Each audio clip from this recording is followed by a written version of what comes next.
사회부 김지영 기자와 대장동 의혹에 대해서 좀 더 깊이 뉴스 추적해 보겠습니다. 어서 오십시오. 의혹의 중심에 있는 화천대유 대주주 김만배 씨에 대해서 14시간의 마라톤 조사를 했습니다. 근데 계속해서 그동안 모든 혐의를 부인해 왔잖아요. 검찰 조사에서는 김 씨가 어떻게 얘기했습니까? 네, 그간 언론의 의혹 보도마다 김 씨는 사실이 아니다라고 밝혀오면서 맞아요.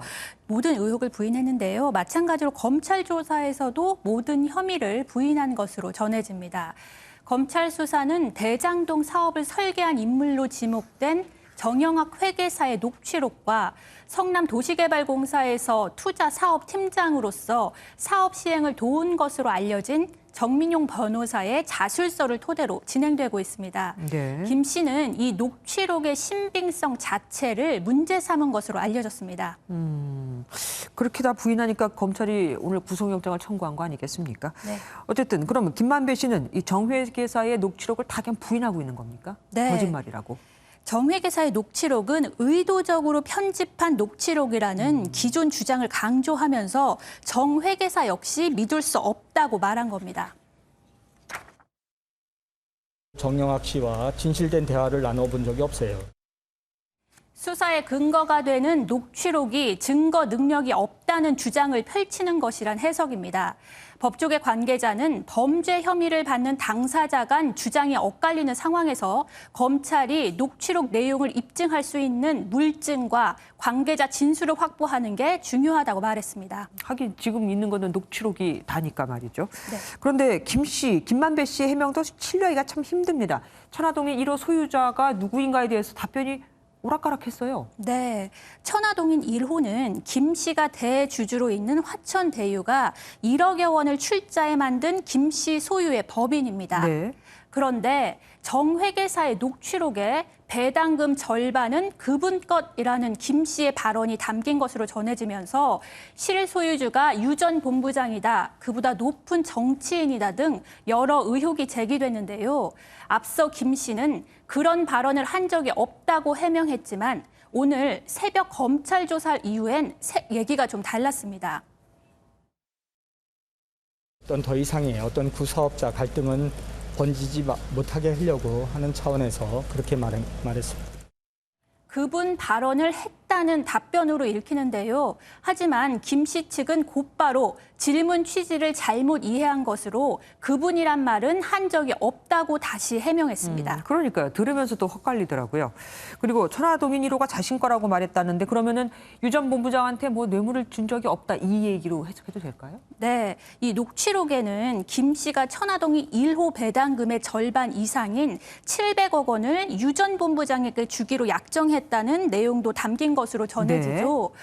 검찰은 지난 1월 5억 원을 먼저 지급한 것으로 보고 뇌물 공여 혐의를 적용해 조사를 벌였지만 김 씨는 천화동인 1호 실소유주임을 거듭 강조했습니다. 천화동인 1호는 의심할 여지 없이 화천대유 소속이고 화천대유는 제 개인 법인입니다. 계좌 추적이나 이런 정황들을 보면 사실이 아니라는 걸 누구나 다 알 수 있는 부분이고. 그럼 지금 김 씨 말에 의하면 아예 돈을 준 적이 없다는 겁니까? 네, 검찰은 앞서 유 전 본부장에게 뇌물 수수 혐의를 적용해서 구속을 네네. 했죠. 그리고 때문에 당연히 그 돈을 준 주체인 김 씨를 뇌물 공여 혐의의 피의자로 불러 조사한 건데요. 김 씨는 유 전 본부장과의 금전 거래가 전혀 없었다며 의혹을 부인했습니다. 그러면은 로비를 위해서 왜 수백억 원, 그때 350억 원이라 했나요? 네. 그걸 마련했다 이거에 대해서는 뭐라고 얘기하던가요? 역시 전혀 사실이 아니라고 부인했습니다. 김 씨는 성남시 의회 의장 등 성남시 관계자와 곽상도 의원, 박영수 전 특별검사 등 정관계와 법조계 전현직 인사에게 수백억 원의 로비 자금을 전달한 혐의를 받고 있는데요. 검찰은 특히 김 씨가 화천대유에서 대여금 명목으로 가져간 473억 원을 로비 자금으로 사용했는지 조사 중입니다. 운영하는 과정에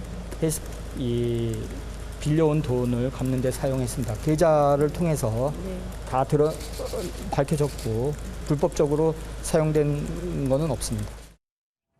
지금 우리가 계속 얘기하고 있는 게 정 회계사가 제출한 그 녹취록 아니겠습니까? 네. 정 회계사가 녹취록을 냈는데 그런데 오히려 김 씨는 지금 정 회계사한테 그 자금에 대해서 약간 책임을 미루는 것 같습니다. 네, 그 김 씨는 녹취록 속에 나오는 그 로비 명단은 자신이 아닌 정 회계사의 발언에서 시작됐다고 검찰에 진술한 것으로 전해집니다. 네. 김 씨 측은 비용 정산 과정에서 서로 비용을 부풀려 말하다가 정 회계사가 먼저 고위직 인사를 언급하며 50억 발언을 했는데 그 부분이 녹취록에서 제외됐다고 주장한 것으로 전해지는데요. 수백억 로비 자금 이야기를 꺼낸 건 정 회계사라고 책임을 돌린 겁니다. 네. 누가 언급했느냐는 수사를 통해 밝히더라도 두 사람 모두 개발 이익을 누군가에게 전달해야 한다는 이야기를 한 건 인정한 셈이어서 로비 정황은 더 짙어졌다는 분석이 나옵니다. 그러네요. 누가 먼저 얘기를 했던 거는 어쨌든 두 사람 다 누군가에게 전달하려 자금을 했다는. 전달하려고 했다는 거는 맞는 거네요. 그리고 법적의 로비 당사자로 지목된 권순일 전 대법관 그분은 어떻게 됐습니까? 혹시 입장 밝힌 게 있습니까? 아직 입장은 따로 나오진 않았는데요. 김 씨가 지난해 이재명 경기지사의 공직선거법 위반 대법원 판결 전후로 이 권 전 대법관을 8차례 방문했다는 의혹이 예, 불거졌죠. 예. 김 씨는 다른 부분에 대한 자문이었을 뿐이라며 대장동 의혹이 아닌 개인적인 일이라고 선을 그었습니다.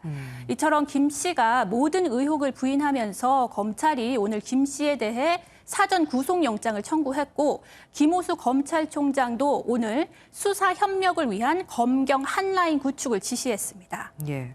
어쨌든 지금 다 모르오 아니오네요. 김지영 기자와 함께했습니다. 고맙습니다.